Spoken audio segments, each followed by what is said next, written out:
Habang magkalapit silang dalawa sa pintuan, nag-aalangan si Han Jiniang at nagtanong kung posible ba talagang mahuli ang Blood Python ancestor sa ganitong sitwasyon. Ngunit kalmado lamang si Bai Qingling. Sa mababang tinig, ipinaalala niyang nasa lugar sila ng Queen of Yin, at ang paglabag sa mga panauhin dito ay katumbas ng paglapastangan sa kanya. Ipinaliwanag pa niya na kahit may kasunduan ang Demon Emperor na huwag basta manguna sa pag-atake, hindi naman ipinagbabawal ang pagtatanggol sa sarili. Kung sakaling sumulpat ang Blood Python ancestor o si Ren Qianfan, wala na siyang kailangang pigilan pa. Habang nakikinig, namumula si Han Jiniang at sinabing may mali sa pakiramdam niya, parang may balak silang patayin ang sariling asawa ng isang tao.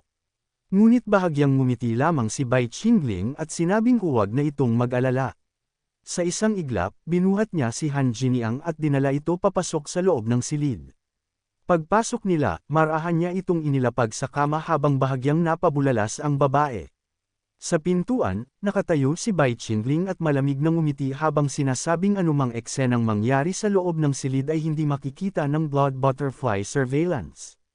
Sa loob ng silid, dahan-dahang yumuko si Bai Qingling habang ipinapaliwanag na ang lahat ng ito ay bahagi lamang ng kanyang plano upang tuluyang mailabas at maalis ang Blood Butterfly ancestor. Sa mababang tinig, sinabi niyang kung sakaling tumawid sa hangganan si Han Jiniang o Su Wei ang kanyang kagustuhan sa gabing iyon, maaari siyang patayin nito kung iyon ang nais nito. Habang sinasabi iyon, marahang dumaan ang kamay ni Bai Qingling sa hita ni Han Jiniang. Ngunit sa halip na umatras, nanatiling nakatingin ang babae sa kanya, namumula ang mukha at tila nag-aalangan sa sitwasyon. Maya-maya, tumayo si Han Jiniang at tumingin pababa kay Bai Qingling. Sinabi niyang matagal nang naitakda ang mga palaso at alam na nito ang kanyang plano, kaya nagtaka siya kung bakit ngayon lamang ito kumikilos ng ganoon.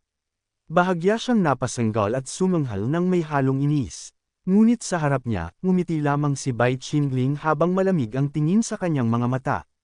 Para sa kanya, hindi ito pagiging tuso, kundi isang hakbang na matagal na niyang pinaghandaan.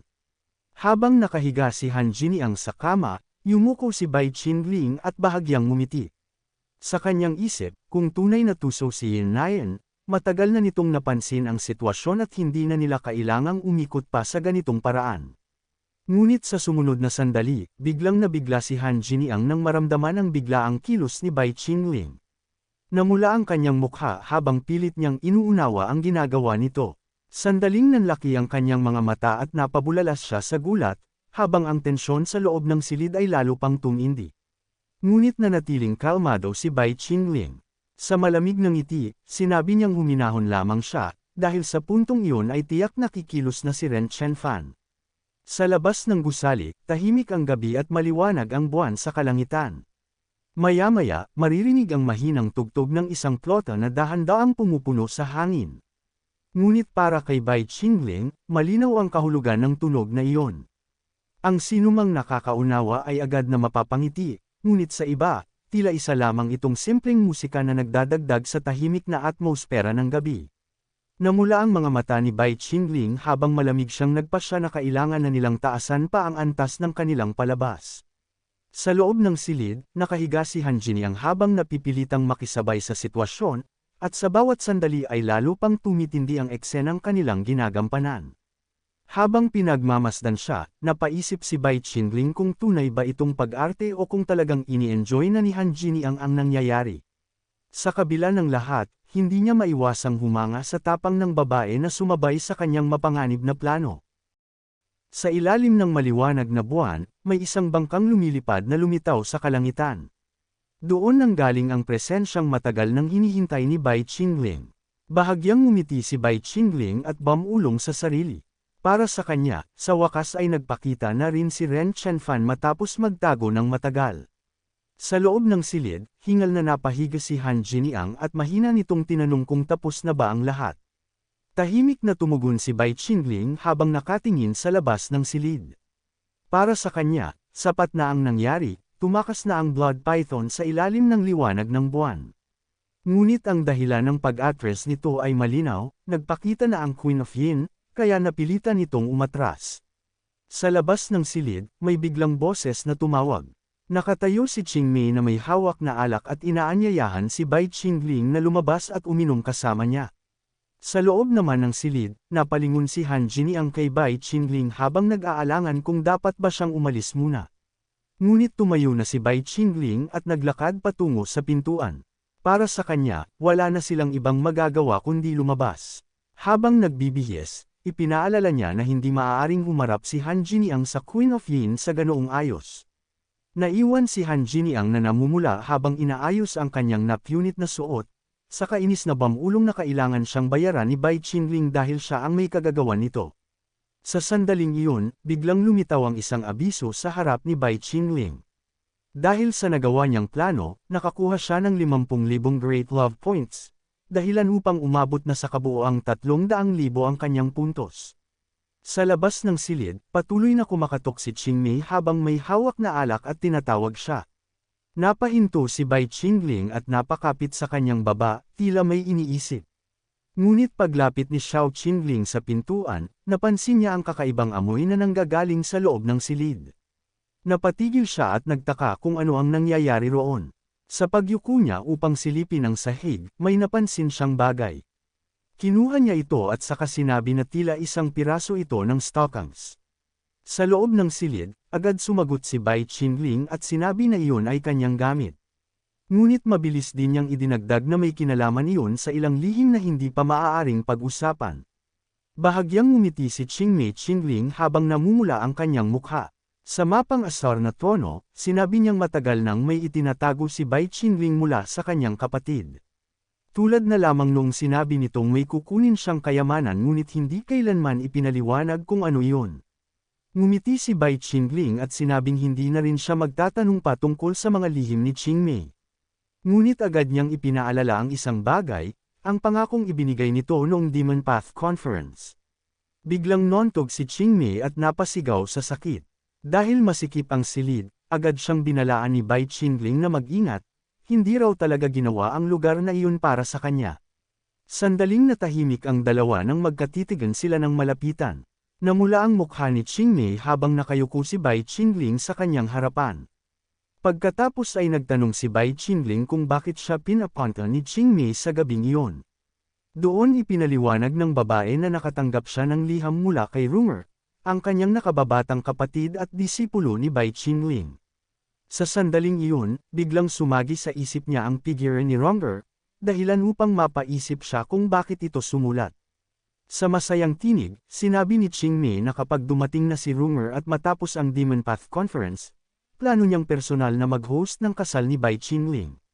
Natahimik si Bai Qingling may halong pagtataka habang nakatingin kay Qingmei, at napansin agad ng babae ang kakaibang ekspresyon niya. Nagtataka itong nagtanong kung bakit tila hindi siya masaya sa narinig. Ngunit bago pa ito makapagpatuloy, napahinto si Bai Qingling at bahagyang umubo, tila may iniisip. Maya-maya, tinanong niya si Qingmei kung naaalala pa ba nito ang nangyari noong nahuli siya sa spiritual illusion realm noon. Sa sandaling marinig iyon, agad namula ang mukha ni Qingmei at halos mapasigaw sa hiya, tila ayaw na ayaw niyang balikan ang alaala na iyon. Saad ni Bai Qingling, alam niyang kung sakaling mag-usi sa si Rumor, tiyak na malalaman nito ang lahat ng nangyari kamakailan. At kung gagamit ito ng wedding excuse para pilitin si Qingmei na magsalita, wala na itong may tatago. Sa huli, napaupo na lang si Qingmei sa sahig at napabuntong hininga. Sa inis sa sarili, sinabi niyang wala siyang nagawang tama, maging tungkol sa kanyang sarili, sa kanyang kapatid, o kahit sa kanyang disipulo. Namumula ang mukha ni Qingmei habang mabigat ang kanyang tinig. Para sa kanya, tila nakatadhana siyang maging isang babaeng walang silbi na walang nagawang mahalaga. Ngunit kalmado lamang na sumagot si Bai Qingling. Ipinaliwanag niyang may itinago siyang bahagi ng kanyang mga alaala sa Flame Demon Tower, mga taong mahalaga sa kanya at mga bagay na pinahahalagahan niya. Sa lahat ng iyon, sinabi niyang may isang taong hindi niya kailanman makakalimutan, si Qingmei. Naalala niya kung paano nito iniligtas ang kanyang sekta at kung paano ito nakipaglaban sa mga cultivador ng Eastfield. Dahil sa kanya, naging kilala siya bilang kinatatakutang respected Demon Lord Xiao Qingling. Sa narinig, nanlaki ang mga mata ni Qingmei. Hindi niya inaasahan ang mga salitang iyon mula kay Bai Qingling. Bigla siyang yamakap sa kanya at sinabing huwag niyang sabihin ang mga ganoong bagay ng basta-basta, dahil mahirap para sa kanya ang bitawan ang mga salitang iyon. Pagkatapos ay mahina siyang ngumiti at sinabing isipin na lamang iyon bilang lasing na salita.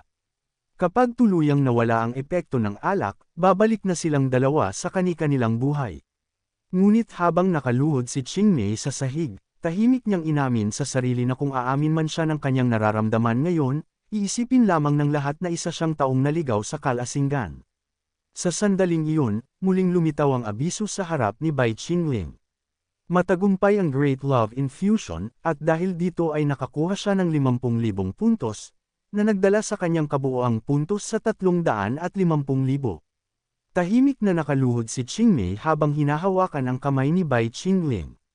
Sa mahinang tinig, nagpasalamat siya sa kanya. Ngunit habang namumula ang kanyang mukha, inamin niyang kung sana ay para sa kanya mismo ang mga salitang iyon, mas magiging matamis sana ang mga ito.